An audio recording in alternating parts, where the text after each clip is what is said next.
Hi to all. ఈరోజు పిల్లలు పెద్దలు అందరూ ఇష్టంగా తినే క్యారెట్ హల్వా ప్రిపేర్ చేస్తున్నాం. ఓకే, క్యారెట్ నీట్గా పీల్ చేసేసుకొని ఈ రకంగా మనం చక్కగా తురిమేసుకోవాలి. ఇప్పుడు ప్యాన్లోని నెయ్యి చాలా పడుతుంది అంటే మనం తీసుకునే క్యారెట్ క్వాంటిటీ మీద డిపెండ్ అయి ఉంటుంది.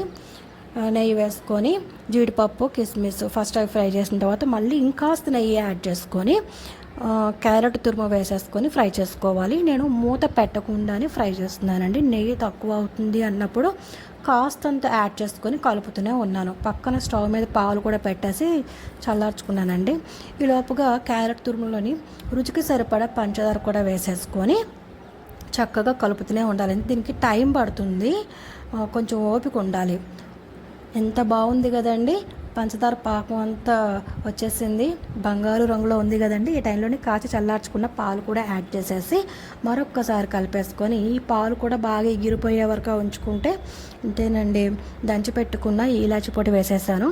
ఒకసారి కలిపేసుకున్నాక మనం ఫ్రై చేసి పెట్టుకున్న కిస్మిస్ అండ్ జీడిపప్పు కూడా యాడ్ చేసేసుకున్నా. అండ్ నేను బాదం కూడా కట్ చేసి పెట్టుకున్నాను, అది కూడా యాడ్ చేసానండి. ఇంతే మొత్తానికి. పదార్థాలు తక్కువే కానీ టైం పడుతుంది. ప్లీజ్ లైక్ చేసి